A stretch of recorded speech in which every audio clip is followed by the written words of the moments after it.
What is up, you guys? This is James with Gaming, coming at you with some more Minecraft tricks and tips. Oh my gosh, we're back with that bubble. I don't know if you guys enjoy this, but I do.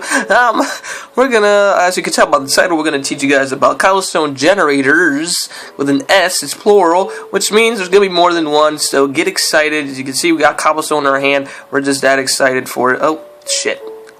Wait. What? Why are we in the sky? That's not good, is it? Okay, oh, I think I see some light down there. Let's go! Oh my! What if, like, I had falling damage? How horrible that would have ended. Alright, so, first thing we're going to want to know is how water works exactly. So, as you can see here, we got water flowing. Water can travel up to 8 blocks from its source block, and when I say its source block, I mean including its source block. So, as you can see, we have 1, 2, 3, 4, 5, 6, 7, 8. Okay, it travels 8 blocks. And you can control how far it travels simply by putting a hole in the ground. Putting holes in the ground when putting water down is the most important thing to do if you want it to flow like this. Because if you don't, it's going to... Wait, let me get water in my inventory to show you what it does. Okay. If you don't, then as you can see, it does this crazy bull that no one likes to see. And that's just the worst thing, isn't it? It's just the worst. Oh, sheesh. Alright, so... You're going to want to put the holes down. You can see I got a hole down here. And you can control how far your water will travel simply by putting the hole closer to the water source. I'm going to test something out for just a second. I want to see how water works if I put it like... Wait, no. Like that. Let's see where the water goes if I do it like that. Oh, look, you see? Look, it still travels to the hole because it's 8 blocks from it. That's interesting. Alright. So enough about that. That's how water works. That's the most important thing about this game, about what we're doing right now. So, what you might not know, and this is more of like a did you know, this is more of a co-creation / redstone tutorials. Sorry if I'm talking fast, I'm trying to get all this info out as quickly as possible. What you guys might not have known is how to make a cobblestone generator, and the basic way to make cobblestone in this game is to have water hit flowing lava. That's exactly how it works. Is water is hitting flowing water hits flowing lava, and you got yourself some cobblestone. So anybody like that's thinking is like, I think I know how to do this. I got the gist of it. You put your water down. You got your hole. You see, as you can see, we got our hole down here, so the water flows where we want it to, and then we put our lava down. And crap. We got ourselves obsidian, and if you're in survival, this is the suckiest thing to happen to you. So you're like, that didn't work. Let me try putting the lava down first, and then we put our water, and that should work fine. Look, we got cobblestone. I did it. Hooray, we've done it, and oh, that sucks again. See, what happens is water travels faster than lava. When I say travels, I mean flows. Water flows faster than lava, so the water is touching our lava source, and it makes obsidian, and that's one way of making obsidian, and it's not something you really want to do in this situation. So let's cover that up. So you're like, alright, well, it didn't work with 3. Let's try with 4. So let's cover ourselves up here. Oh, there's lava there. Go away. So we got our hole. Okay, so we got our hole. And we got our water, and we got our lava, and kablamo! We got ourselves cobblestone. So let me teach you guys exactly how to set this up so then it works every time. So what you're going to want to do is you're going to want to start with 3 blocks. Alright, 3 blocks looking exactly like this. Now you're going to want to count from that block that's covered. You want to count 4 blocks, alright? So 1, 2, 3, 4. Alright, that's where your lava is going to go in a second, or soon enough.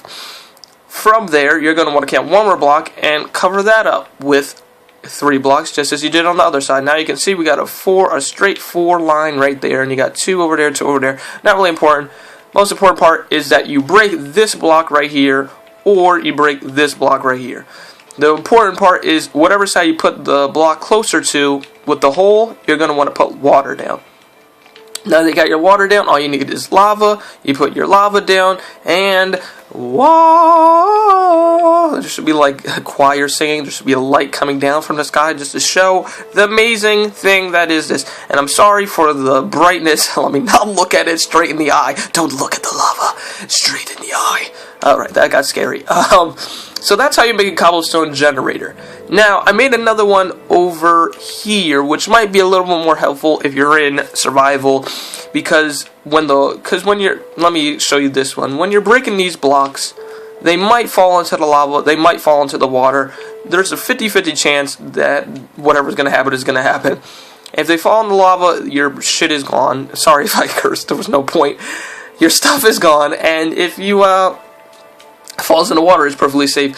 So what I thought might work, now I haven't tested this out in survival, but it might work, is by creating one that is one block above. And to do this, let me cover it up real quick to show you guys. I'm going to break this, break that, break that. Basically, let me break that. You're going to see how it turns out. Watch this, watch this. Bam! As you can see, that is our cobblestone generator before. Well, there it is right there. You build up, alright? You're going to put water down there. You're going to want to cover this so then the water doesn't flow anywhere. Actually, you don't even need to cover that up. You're going to put one there, one there, one there, one there. You put your lava close to the hole, as we said before. Put your lava down, and bam! You got cobblestone over the water. The only reason I put dirt here is because you don't really want to be walking through water, I guess, while you're doing this. So I put that there. Now when you break this, it might fall down straight away, but it usually pops up before it goes down, so it might still land in the lava. But you know, whatever floats your boat, whatever works for you. I use the one that's one block tall just because I'm so used to it. And it's a little bit easier to make. You don't have to put that extra stuff into. You probably don't have to jump on the other blocks to build it. But nonetheless, that is how you make a cobblestone generator. So if you want to look at it real quick, for all those people who just couldn't handle my speed of talking, this is how you make it. You got 1, 2, 3, 4, you put a block down, you break one block, and what's interesting is you don't need a block here, which makes it a little bit more convenient, I guess, for space-wise. I mean, you're making it out of dirt, and you only need dirt and, you know, a bucket and some water and some lava. So it's really not too hard to make. Nonetheless, that's how you make it. Now, here comes the really fun part, and this is the part where you're going to need to pay attention. So if you weren't paying attention to that, make sure you paid attention to this. As you can see right here, we have a big redstone thing, and this is what we're going to call our giant cobblestone generator. I should have made it more, our giant cobblestone generator. That was cool, right? So anyways, it looks really confusing, but it's fairly straightforward. I'm going to try to explain it as quickly as possible. The redstone part of it is actually not too confusing. How it's set up is the more interesting part. Oh my gosh, we got Karanji getting on. I hope he doesn't join my world. That'll be awkward, right? Nonetheless, so we got our cobblestone generator here. As you can see, we got our water flowing, we got our lava flowing.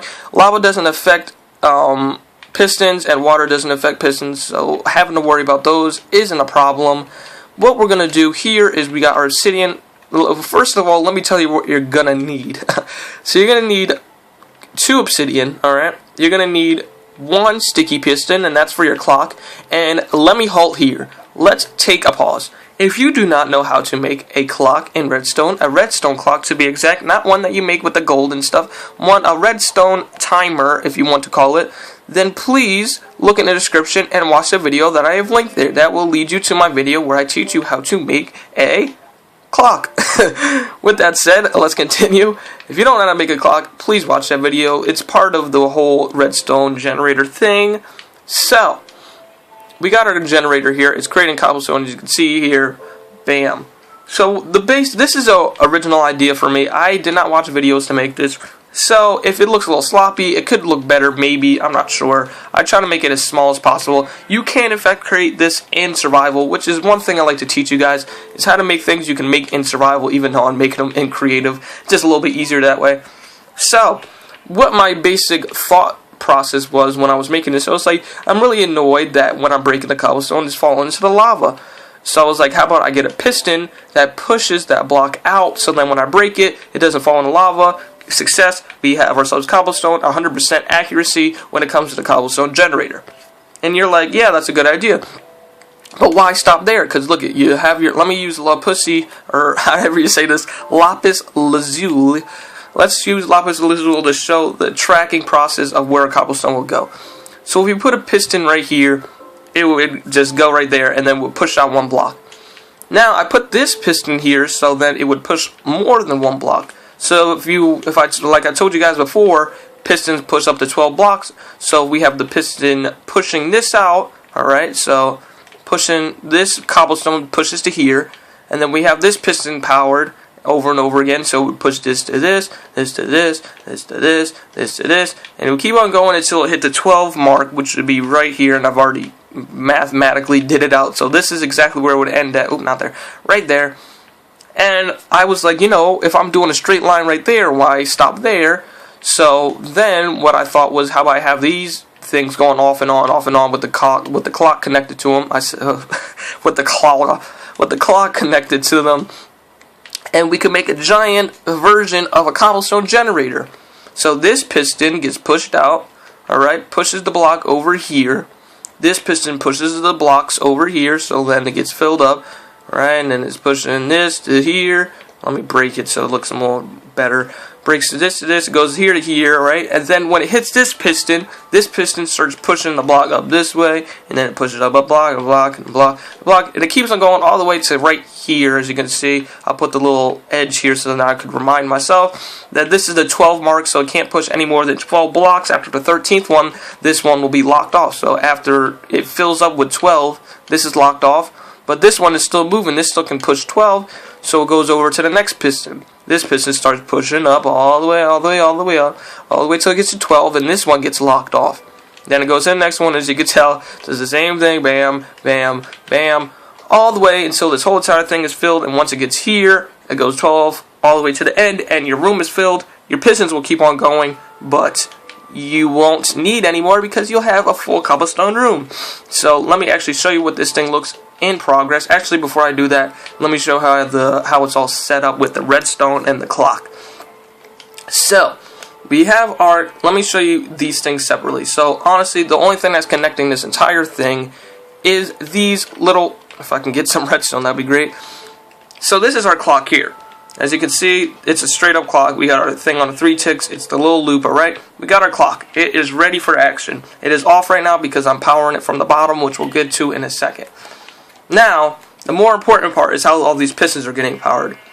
So this piston, as you can see, I got the obsidian here because you know how when pistons, when they can't push any farther, they get pushed back if they can't push any farther. So if this gets pushed back, it destroys your whole entire system, and this won't get powered anymore. So you put the obsidian there, you use the redstone repeater to power this block, so then it would power the piston over and over again, and that's how that works. We use this obsidian here, so then, because if you're pushing the blocks up here, this is part, like you want to cover this part up because you don't want this to be showing here, so you cover all this up. You don't want any of that to be showing. So there's no point of having cobblestone here because that would basically like be the wall, I guess you could say. If that makes no sense, it's not that important. Just know that you need obsidian there as well to block it off, alright? So then when you're pushing your cobblestone, it's making a straight line here. So, you got your obsidian there, powering that piston, powers that. Basically, you want this on 3 ticks, alright? You want this redstone line to also connect to that. So, you got your clock. As you can see, I put the 2 redstone. It connects the clock to this, and it connects the clock to this line. I just put a repeater there, so then it would connect. I wasn't sure if it was exactly 15. I didn't count it. So I put a repeater with 1 tick. Most of the time when I'm using repeaters, I'll put them at least 1 tick. I never put them at 0 ticks. Most likely you're never going to see me do that.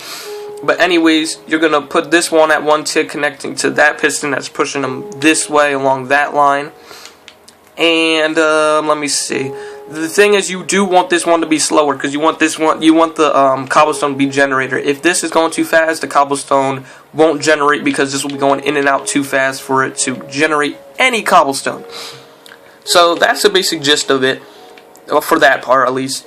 Then you see this confusion, probably like, oh my gosh, this is confusing. All it is a lot of pistons connected by connected with redstone repeaters and some redstone, all connecting to your clock right here, as you can see. If we break that, this is our clock. We wanted to connect it, so we simply have a line going off of it, and as you can see, now that connects every single one of those pistons. Finally, that's just it by itself. Finally, we want this thing to always be on, so it's not always annoying and it's always powered. So to have this thing always on, like I said before, all you have to do to power a clock is you power the piston, and as you can see here, we powered our piston with a redstone torch. We have a line coming off of it underneath the ground. We put a redstone repeaters because it's more than 15 blocks. And we have ourselves a switch right here. When we hit the switch, it'll power this line, and it'll power that redstone block. Well, it'll power this block, which will turn this off, which will make this be on all the time, and our cobblestone generator will commence. So instead of saying all that boring stuff, let me just show you exactly how it's going to work. And it might be a little loud. Sorry for the noise. So as you can see, cobblestone gets created, gets pushed out, and this is the important part right here. Right when it hits this block, you see, pushes it up. Then when the next block gets pushed up, it's going to keep on going and keep on going and keep on going. We'll try to sit here for a while I try to show you a little bit more about what's happening on the outside. So as you can see, we have a redstone here. It's powering this block. The clock is powering that clock, so this is pushing in and out and in and out. Same thing over here. This block is going to push all those blocks in that direction. And then we have all our pistons going in and out. You didn't always have to have these on, but it's a lot easier just to power all these at once instead of having one power at a time. It would be a lot more confusing to do it like that. So this is the simplest way of setting the whole thing up. And as you can see, what our switch did was we turned it on, powered this redstone all the way down here, and it turned off that torch. So remember, that used to be on, and that made this turn on because it wasn't being powered anymore. And we got ourselves a cobblestone generator in a large scale. Now, the most important part about this is covering this entire thing up, which I'm not going to teach you guys how to do because that would be too much, and I'm pretty sure you guys know how if you set it up exactly like this, then you won't have to worry about, cutting off any redstone lines. Let me turn it off real quick. I'm going to show you guys a little overview if you guys weren't listening or, missed a part. I'm just going to show you an overview of how this should look and how everything should operate. As you can see here, we got one tick on this piston. I got a tick on that one. We got 3 ticks on that one. Just if you want to pause the video right now, please do. If you did not follow anything. Also, if you do not know how to make the clock, please remember to go check out that video in the description. That will be up as soon as this video is uploaded. Anything else? The cobblestone here is just the entrance. Don't even worry about that. It's fairly unimportant. This block right here is the most important part. This block right there is the most important part of the entire thing when it comes to turning it on and off. Just look at the redstone and the cobblestone generator, most important part. I'm just going to give you a little overview. If you want to pause it, you want to look at how it looks real quick. Not trying to move too fast so you guys can see everything. Try to get a little closer because it's kind of dark. Right there, obsidian. Remember, you're going to need 2 obsidian. You're going to need 1 sticky piston for your clock. You're going to need a bunch of repeaters. And you're going to need a good amount of pistons. So you're going to need a lot of iron, a lot of cobblestone, a lot of smooth stone, and a lot of sticks. Or wood, I should say. But anyways, that's a cobblestone generator, our largest scare. A larger scare. I'm scaring the shit out of you guys with this crap. But if you guys enjoyed this, remember, this is an original idea. I'm kind of proud of how I made this. It might not look the prettiest, but cover it up. I actually made this in my survival world, so that shows that you can in fact make this in your survival world, and it works fairly fine. If you don't want to go down in the caves and get cobblestone, you can simply pop up into your little thing. You could put this inside of you can cover this whole thing up. It could be its own building. It could be right next door. You don't want to go down to a cave because there's monsters down there and you're scared of spiders. So you go ahead and you go break this. And you can in fact break these blocks while it's on. So let me show you the noise again. Sorry. As you can see, it might happen a little faster, but if you're using an iron pickaxe, this will be made almost exactly the same time that you're breaking it. So it gives you a good amount. I got about 3 stacks when I broke the whole entire thing. So you can see, look at, I'm breaking it now in creative. If I kept on breaking it, like this would be how fast I was breaking it. With a pickaxe, I'll break it like that. Then I'll break it like that. I'll break it like that. And as you can see, it keeps on filling up. It's a lot better to have it running while you're breaking it. Only problem is if you're playing with friends, it might get a little laggy. So do remember that. That is one of the only warnings. Warnings. And make sure you cover this up with cobblestone, because if you put wood over there, it will burn and your whole building will burn down. Hooray for burning. Anyways, hope you guys enjoyed this. If you missed anything about this video, please let me know down in the comments, or simply pause the video and rewatch it as many times as you need to, because it does get slightly confusing when it comes to redstone. Anyways, I hope you guys enjoyed. If you did, please leave a like, comment, subscribe, and all those other things you're probably doing. Oh my gosh, I can't even speak. And I will see you guys next time. Peace out.